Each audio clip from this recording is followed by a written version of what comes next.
வணக்கம். ஞானம்மாள் யூடியூபர்ஸ் வந்து உங்கள் அன்புடன் அழைக்கிறேன். இப்போ நம்ம வீடியோவில் என்ன பார்க்க போகிறோன்னா திகிர் தண்டா செய்ய போகிறேன்.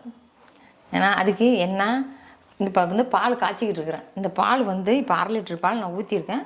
இது நல்லா நான் சுண்ட காய்ச்ச போகிறேன். காய்ச்சிட்டு காட்டுறேன். இப்போ வந்து பால் வந்து நல்லா திக்காக காய்ஞ்சி வந்துருச்சு.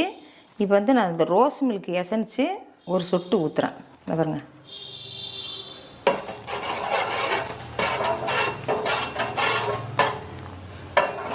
எவ்வளோ பால் தெரியுமா? 1/2 லிட்ரு வந்து இப்போ வந்து எவ்வளோ இருக்குன்னா ஒரு 150 பால் இருக்கும். இப்போ வந்து இந்த பால் காஞ்சிக்கிட்டுக்குள்ளே அந்த ஆடையை எடுத்து நான் இதில் வச்சுருக்கிறேன். ஆடை இதுலேயும் இருக்குது. இதை நான் வந்து இப்போ கலக்கிறப்ப அந்த ஆடை எடுத்து அதில் அந்த டம்ளரில் ஊற்றணும். இப்போ வந்து இந்த பாலை வந்து காய்ச்சி வச்சுருக்கேன். இது கொஞ்சம் ஆறட்டும். ஆறினதுக்கப்புறம் தான் எல்லாம் சேர்த்து கலக்கணும். இப்போ வந்து பால் வந்து நல்லா ஆற வச்சு எடுத்துகிட்டு வந்துட்டேன். இந்த பாருங்க, இது வந்து பாதாம் பீஸு. இது வந்து நான் என்ன பண்ண போகிறேன்னா, இந்த பாருங்க ஜீனியெல்லாம் நான் எதுவுமே சேர்க்கலை. இப்போ வந்து நாட்டு சர்க்கரையை வந்து காய்ச்சி எடுத்து வச்சுருக்கிறேன். இப்போ இதை தான் இப்போ வந்து நாட்டு சர்க்கரை போட்டு பாதாம் பீஸரை நான் கலந்துருக்கிறேன். இது வந்து சர்க்கரை விதை. இந்த பாருங்க, இதெல்லாம் குளுமை. இதெல்லாம்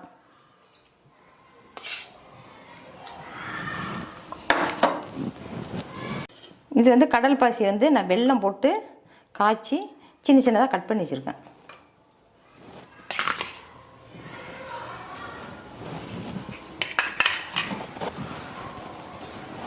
இது வந்து பால் ஆடை. இந்த பால் காஞ்சிக்கிட்டே இருக்கிறப்போ அந்த ஆடை வருது இல்லையா, அந்த ஆடை எடுத்து நான் வச்சுருக்கேன். இப்போ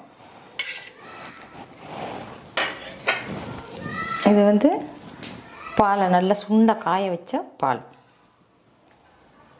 ரோஸ் மில்க் போட்டு வச்சுருக்கேன். இப்போ வந்து இந்த பால், அதாவது வந்து இது இனிப்பு இல்லாத பால் கோவா, இது இதிலே போடுறேன்.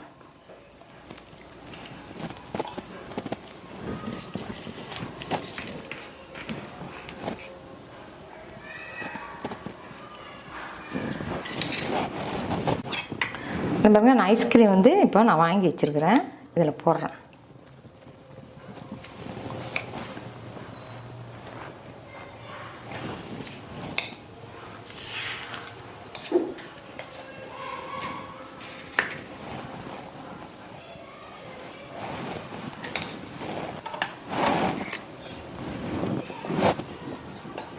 இதில் கொஞ்சோண்டு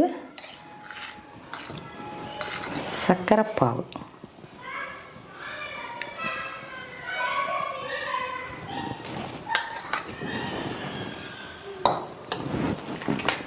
நம்ம வந்து சிகர் தண்டா பாருங்க, நான் வீட்டிலே செஞ்சிட்டேன். இதை பாருங்க, சிகர் சண்டா செஞ்சு வச்சுருக்கிறேன். இதை பாருங்க, நீங்களும் இது மாதிரி பிள்ளைங்களுக்கு செஞ்சு கொடுங்க. பாருங்க, நல்லா இருக்குது, சூப்பராக. இதை பாருங்க, நான் சாப்பிட்டு காட்டுறேன்.